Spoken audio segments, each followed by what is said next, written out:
صرف ایک سورت ہے قرآن کریم میں جو کسی عورت کے نام پر نازل ہوئی.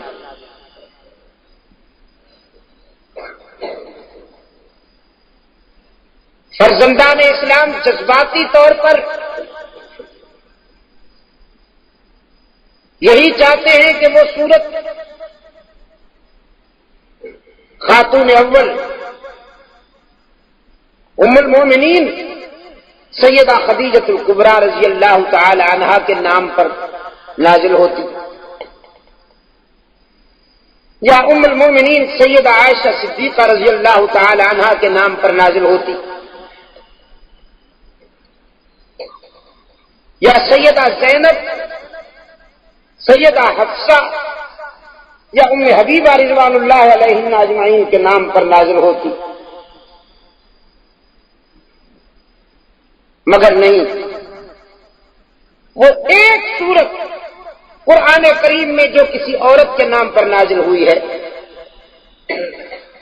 وہ سیدہ مریم کے نام پر نازل ہوئی ہے، سورہ مریم.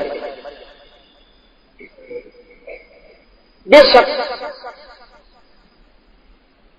سیدہ مریم علیہ الصلوۃ والسلام سے مسلمانوں کو بھی عقیدت، لیکن نظریاتی اعتبار سے یہ کردار تو عیسائیت سے متعلق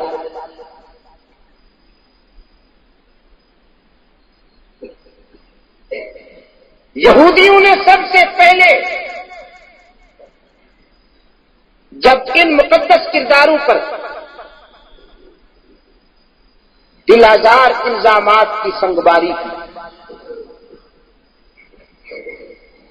حضرت عیسیٰ علیہ السلام کو بن باپ کا کہا، سیدہ مریم علیہ السلام کے کردار پر انگشت برداری کی. عزیز دوستو،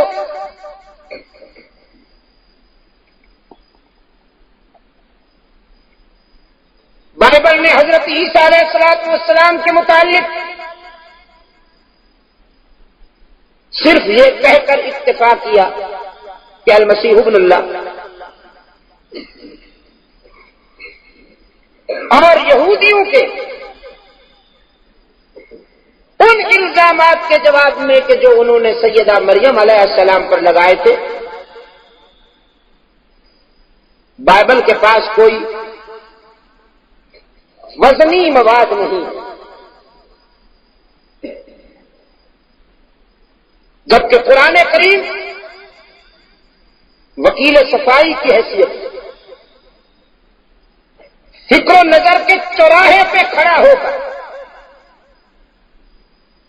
دعوت دیتا ہے پوری انسانیت.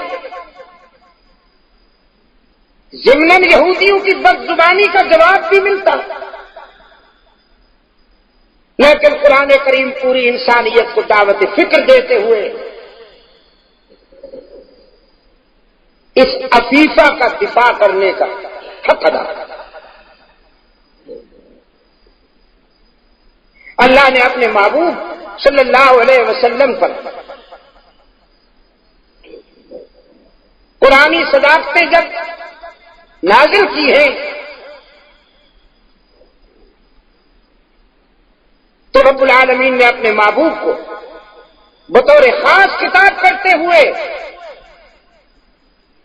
سیدہ مریم علیہ السلام کی عظمت بیان کرنے کا حکم دیا.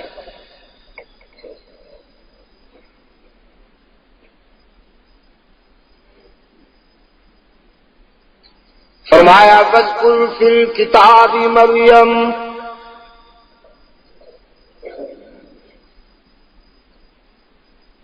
میرے محبوب قرآن کے آئینے میں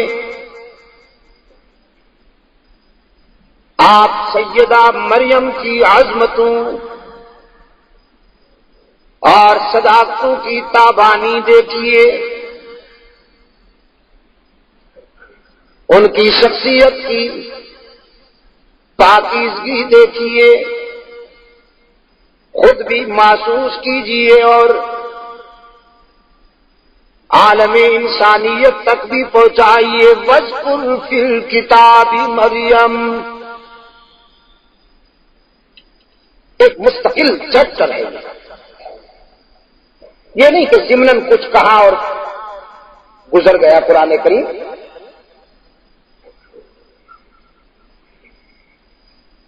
ارشاد ہوا اذ انتبذت من اہلها مکانا شرقیا فاتخذت من دونهم حجابا فارسلنا الیہا روحنا فتمثل لها بشرا سویا.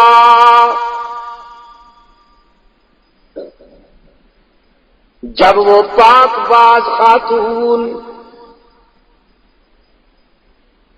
اپنے خانگی ماحول سے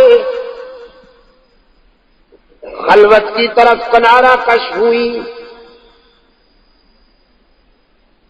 اپنے مسکن کے شرقی حصے کی طرف کنارہ کش ہوئی، رب العالمین نے فرمایا وقت آ گیا کہ ہم دنیا انسانیت کے سامنے اپنی تخلیق کا ایک اور کرشمہ ظاہر کریں.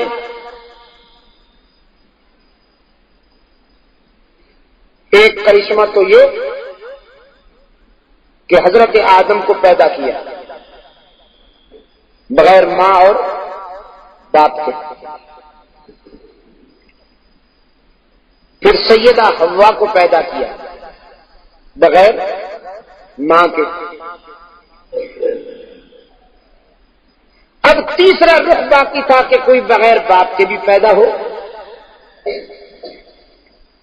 اس کا وقت آ گیا.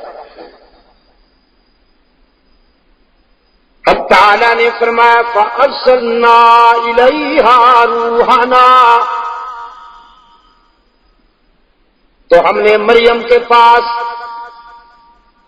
اپنا نمائندہ بھیجا روح الامین. فَتَمَثَّلَ لَهَا بَشَرًا سَوِيًّا، لیکن اسے انسانی لباس میں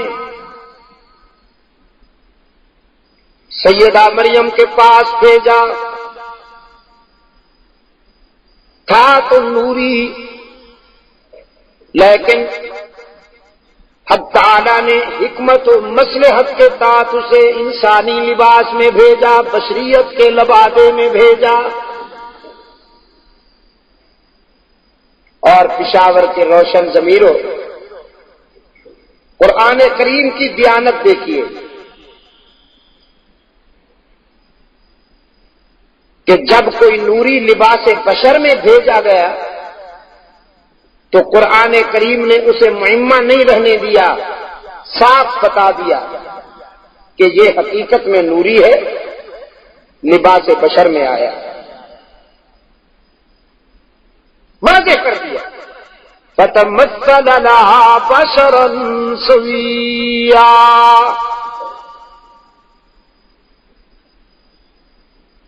قرآن کریم نے صاف بتا دیا ہے کہ یہ اصلی بشر نہیں ہے، نقلی بشر ہے. سیدہ مریم کے پاس آنے والا اللہ کا نمائندہ روح الامین، جو بظاہر انسان نظر آتا ہے، بشری لباس میں آیا ہے. قرآن کریم نے واضح کر دیا یہ نقلی بشر ہے. لیکن رحمت عالم صلی اللہ علیہ وسلم نے قرآن کے اسلوب میں جگہ جگہ یہ واضح کیا کہ میں نقلی بشر نہیں ہوں، اصلی بشر ہوں. هل كنت الا بشرا رسولا. یہاں پر ٹھوکر لگی ہے بعض اجمی بیماروں کو.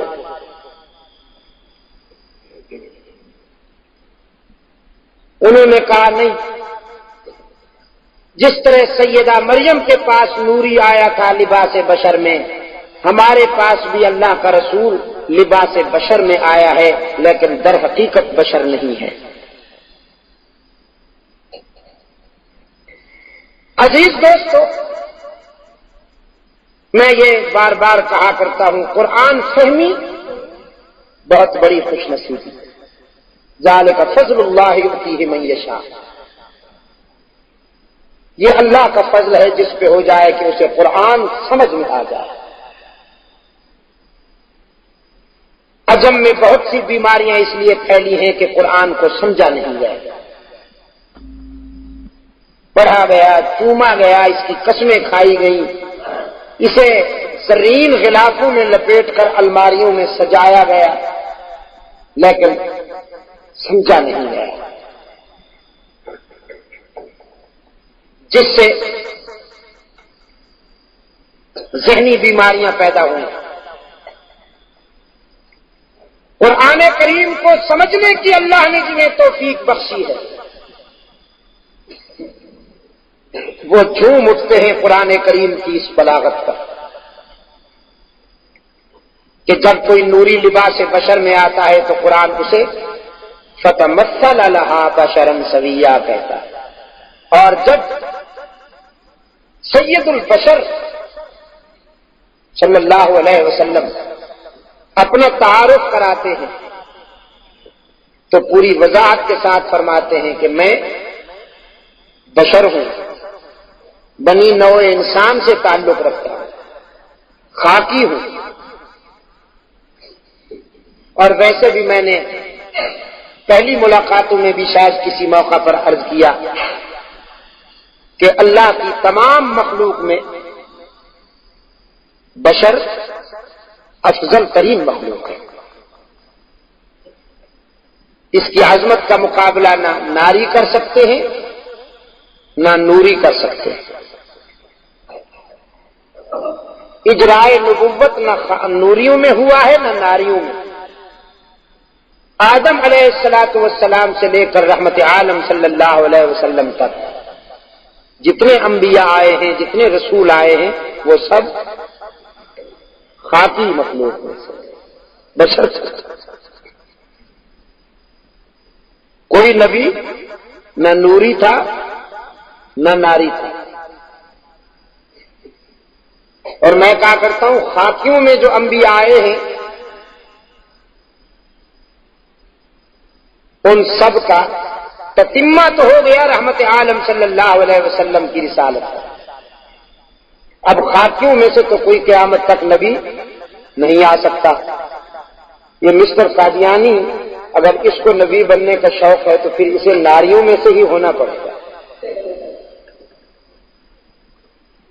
اور ناریوں کا سرغنہ ہے مسٹر شیطان، خان بہادر شیطان، تو یہ شیطان کی پرمیشن سے آئے ہیں۔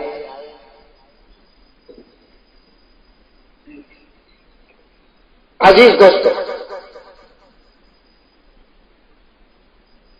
آپ کو یاد ہوگا، میں یہ بھی تجزیہ کبھی کبھی عرض کرتا ہوں پھر ذہن میں بٹھاتا جاؤں کہ عجم کے جن بیماروں کو اللہ کے رسول صلی اللہ علیہ وسلم کی بے داغ بشریت سمجھ میں نہیں آئی، اصل میں یہ بیچارے خود مقام بشر سے ناواقف ہیں، انہیں یہ معلوم نہیں بشر کی عظمت کیا ہوتی ہے۔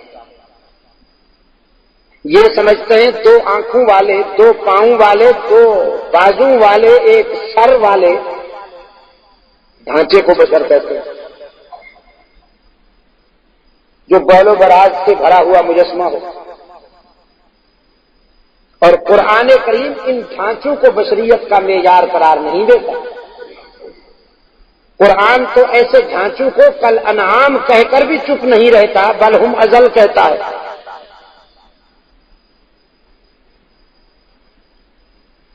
فرمایا وَلَقَدْ ذَرَأْنَا لِجَهَنَّمَ كَثِيرًا مِنَ الْجِنِّ وَالْإِنسِ لهم قلوب لا يفقهون بها ولهم أعين لا يبصرون بها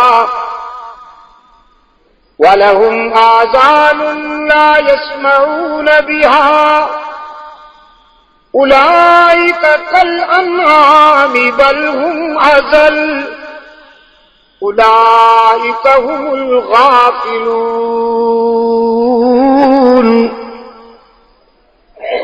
اللہ نے نارے جہنم کے لیے جنات میں سے بھی اور انسانوں میں سے بھی ایندھن تیار کیے، موٹے موٹے ایندھن۔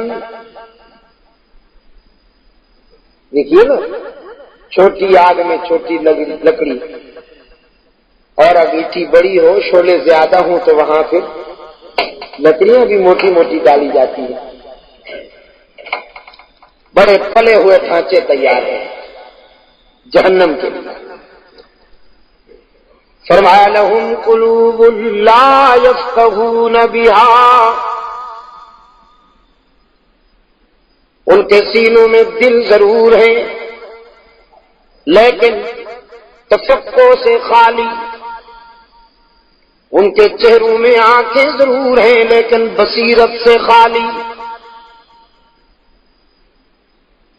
ان کے کان سنتے ضرور ہیں لیکن سماعت حق سے محروم۔ چمڑی تو سفید ہے، آنکھیں بھی موٹی موٹی ہیں گدھے جتنی،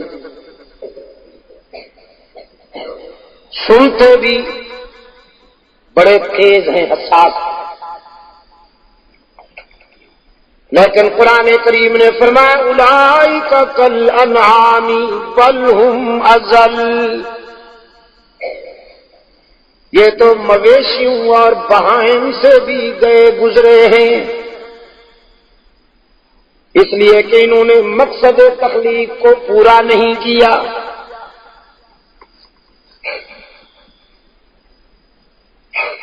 تو میں کہا کرتا ہوں، جب تک کوئی مقام بشریت سے واقف نہیں ہوگا اسے یہ راز سمجھ میں نہیں آئے گا۔ یہ احساس کمتری کے مریض، کمپلیکس فیلنگ کے بیمار، جب اپنے گریبان میں جھانکتے ہیں اور اپنے کردار کے انہیں گھاؤ نظر آتے ہیں تو گھبرا جاتے ہیں اور کہتے ہیں ہم بشر ہیں، نبی بشر نہیں ہوتا۔ اور میں کہا کرتا ہوں تم بشر نہیں ہو، نبی تو بشریت کا سرمایہ ہوتے ہیں، نبی تو بشریت کا افتخار ہوتے ہیں۔ پیغمبر کی بشریت سے تو بنی نوع انسان کو عظمت ملتی ہے۔ اسد فیوز کرے مصطفیٰ کے کیا کہنے، بشر کو جو بھی سعادت ملی یہیں سے ملی۔ میرے عزیز دوستو، صدیق اکبر سچا بشر ہے، فاروق اعظم بشر ہیں، عثمان ذو النورین بشر ہیں، علی المرتضی بشر ہیں، خالد بن ولید بشر ہیں، طلحہ زبیر عبد الرحمن ابن عوف سلمان و بلال و حسن و حسین بشر ہیں۔ فرشتوں سے کہیے کہ ان خاکیوں کی عظمت کا مقابلہ کر کے دکھائیں۔ اللہ نے جو مقام ان خاکیوں کو عطا کیا ہے، یقین کیجئے نوری رشک کرتے ہیں ان کے عروج پر اور ان کی بلندیوں پر۔ قرآن پاک نے فرمایا فَتَمَثَّلَ لَهَا بَشَرًا سَوِيًّا، سیدہ مریم نے اپنے سامنے اجنبی کو دیکھا، بتقاضۂ بشریت وہ پاک دامن گھبرا گئیں۔ قالت انی اعوذ بالرحمن منک ان کنت تقیا، گھبرا کر فرمانے لگی میں اللہ کی پناہ مانگتی ہوں تیرے شر سے مجھے وہ بچائے، اگر تیرے دل میں خوف خدا کی کوئی رمق ہے تو مجھ سے دور ہو جا۔ اللہ کے فرستادہ نمائندہ نے محسوس کیا کہ مریم گھبرا گئی ہیں، فوراً وضاحت کی، انا رسول ربی کی لِأَهَبَ لَكِ غُلَامًا زَكِيًّا، میں ظالم نہیں ہوں، تیری پاکیزگی کو داغدار کرنے نہیں آیا، میں تو عرش بری کا نمائندہ ہوں، اللہ کا فرستادہ ہوں، لِأَهَبَ لَكِ غُلَامًا زَكِيًّا،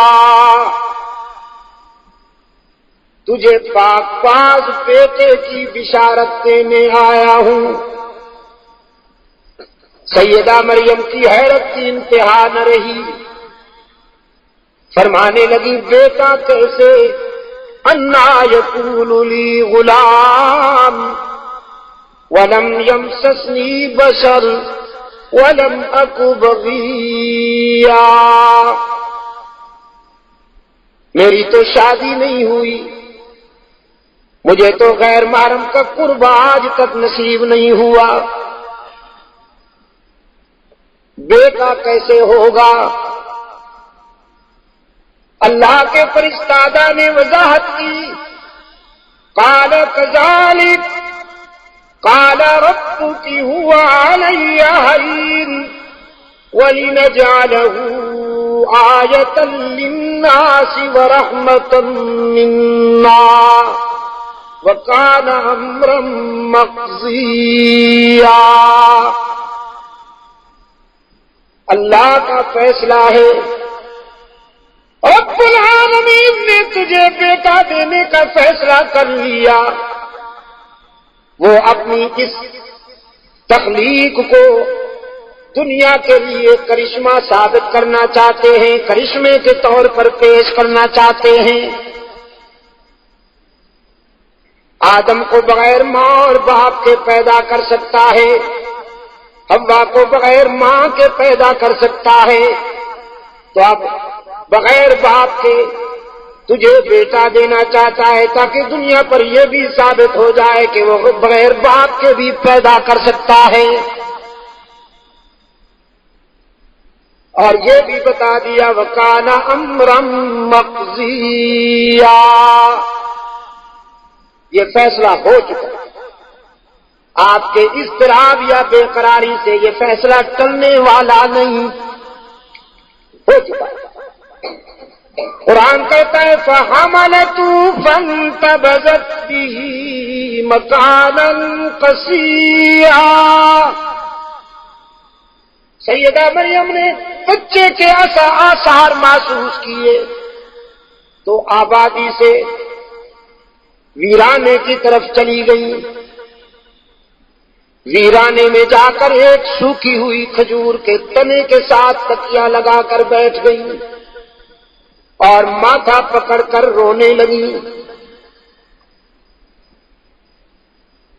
فَجَاءَ الْمَخَاضُ إِلَى جِذْعِ النَّخْلَةِ قَالَتْ يَا لَيْتَنِي مِتُّ قَبْلَ هَذَا وَكُنْتُ نَسْيًا مَنْسِيًّا،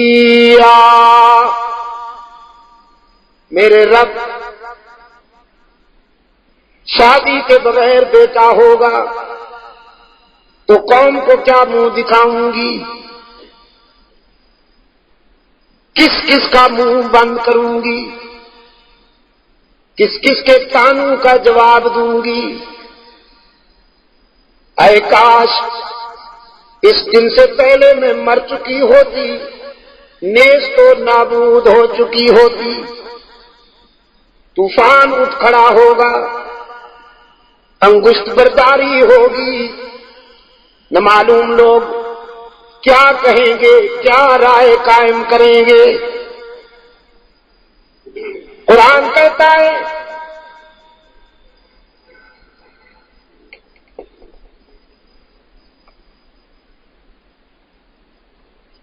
بے قرار مریم کو تسلی دیتے ہوئے رب العالمین نے واضح کر دیا اگر ہم بغیر باپ کے بیٹا دے سکتے ہیں تو تیری آن کی بھی حفاظت کریں گے۔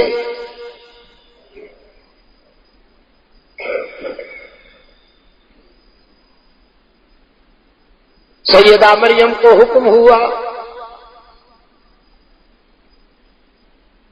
اسی سوکھی ہوئی کھجور کے سائے میں یہیں بیٹھی رہو، زندہ رہنے کے لیے پانی ضروری ہے، وہ ہم تیرے قدموں میں پیش کریں گے، غذا ضروری ہے، اسی سوکھی ہوئی کھجور کے تنے کو ہلائیے، یہ تازہ کھجوریں گرائے گی۔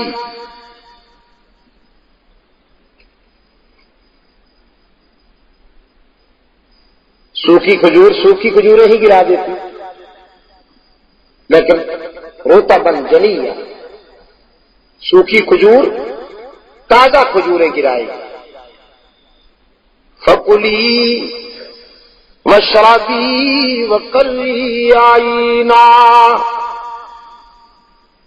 کھجوریں کھائیے، پانی پیجیے، اور نومولود کی جبین کے حسن و جمال کو دیکھ کر آنکھیں ٹھنڈی کیجیے۔ فَإِمَّا تَرَيِنَّ مِنَ الْبَشَرِ أَحَدًا، اور اگر قوم میں سے کوئی شخص نظر آ جائے تو اسے کہہ دیجیے گا میں روزے دار ہوں، انی نذرت للرحمن صوما فلن اکلم اليوم انسیا، روزہ دار ہوں، بولنا نہیں ہے مجھے، آپ چپ رہیے گا، ہم خود تیری برات اور تیری تطہیر کا اعلان کروائیں گے۔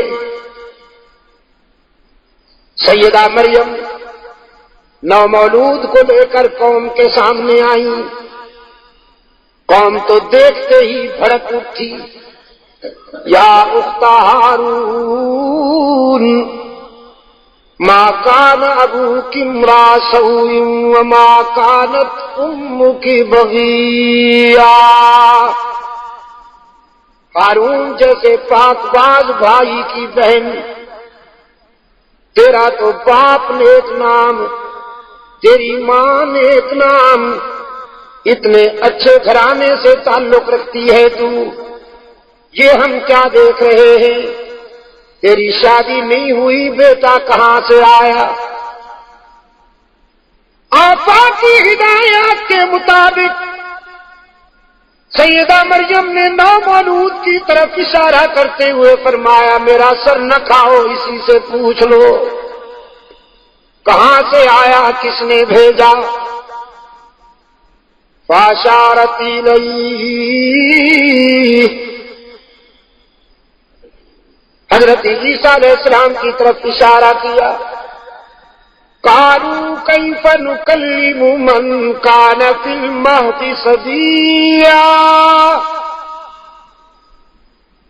قوم کہتی ہے ہم بچے سے کیسے باتیں کریں، نومولود بولنے کے قابل کہاں ہوتے ہیں کہ ہم اس سے اتنا سنجیدہ سوال کریں، خود بچنا چاہتی ہو، تیرے پاس شاید کوئی دلیل نہیں ہے تو ہمیں ٹالنا چاہتی ہو کہ ہم اس بچے سے باتیں کریں، لیکن ہمیں عقل ہے، شعور ہے، بچے سے ہم باتیں کریں، پاگل ہیں ہم۔ رب العالمین نے فرمایا عیسیٰ بے شک اس عمر میں بچے نئی باتیں کیا کرتے، لیکن آج تجھے بولنا ہے، آج مریم کی صفائی میں تجھے وکیل بناتا ہوں، بول، اور بول بھی اس طرح کہ تیری گفتار تاریخ کا سرمایہ بن جائے۔ حدیث میں آتا ہے اللہ کے رسول صلی اللہ علیہ وسلم نے فرمایا کہ نومولود عیسیٰ نے شہادت کی انگلی اٹھا کر نعرہ لگایا، قال انی عبد اللہ۔ یہ انداز خطابت کہاں سے سیکھا؟ اصل میں یہ حسن فطرت ہے، اللہ جسے چاہتے ہیں عطا کرتے ہیں۔ دلوں میں اتر جانے والے یہ انداز مکتب میں اور یونیورسٹی میں نہیں ملتے، یہ حق تعالی جسے چاہتے ہیں عطا فرماتے ہیں۔ شہادت کی انگلی بلند کر کے حضرت عیسیٰ علیہ السلام نے نعرہ لگایا، فرمایا انی عبد اللہ آتانی الکتاب وجعلنی نبیا وجعلنی مبارکا اینما کنت اوصانی بالصلاۃ والزکاۃ ما دمت حیا وبرا بوالدتی ولم یجعلنی جبارا شقیا۔ میری ماں کے کردار پر شبہ کرنے والوں، میں تو اللہ کا برگزیدہ بندہ ہوں، عبدیت کا مثالی نشان ہوں۔ اللہ نے مجھے کتاب عطا کرنی ہے، تمہاری زندگی کے اور تمہاری فکر کے کس بل نکالنے کے لیے، تمہیں سیدھا کرنے کے لیے مجھے کتاب ملنے والی ہے، کانسٹیٹیوشن بک ملے گی مجھے، جس سے میں تمہیں سیدھا کروں گا۔ وَجَعَلَنِي نَبِيًّا وَجَعَلَنِي مُبَارَكًا، اللہ نے میرے سر پہ نبوت کا تاج رکھنا ہے اور برکتیں میرے ساتھ ساتھ ہوں گی، اینما کنت، میں جہاں بھی ہوں گا۔ اور میں کہا کرتا ہوں عزیز دوستو، اینما کنت کا جملہ صرف حضرت عیسیٰ علیہ السلام کی زبان سے نکلا ہے، کسی اور پیغمبر نے یہ نہیں کہا اینما کنت، میں جہاں ہوں گا برکت والا رہوں گا۔ اور یہ جملہ اللہ نے اپنے نبی کی زبان سے اس لیے ادا کروا دیا کہ حضرت عیسیٰ علیہ السلام کی زندگی کا ایک مرحلہ فرش زمین سے تعلق رکھتا ہے اور حضرت عیسیٰ علیہ السلام کی زندگی کا ایک مرحلہ آسمانوں سے تعلق رکھتا ہے۔ اس لیے فرمایا اینما کنت، میں جب تک زمین پہ رہوں گا تو برکت والا ہوں، اور جب آسمان پر اٹھایا جاؤں گا تو بھی برکتیں میرے ساتھ ساتھ ہوں۔ وَأَوْصَانِي بِالصَّلَاةِ وَالزَّكَاةِ، اور میں لوگوں کو نماز اور زکات کی طرف ترغیب دوں گا۔ وَأَوْصَانِي بِالصَّلَاةِ وَالزَّكَاةِ، لوگوں کو نماز اور زکات کی ترغیب دوں گا۔ یہ حکم ملا ہے مجھے اللہ کی طرف سے کہ میں لوگوں کو نماز اور زکات کی ترغیب دوں۔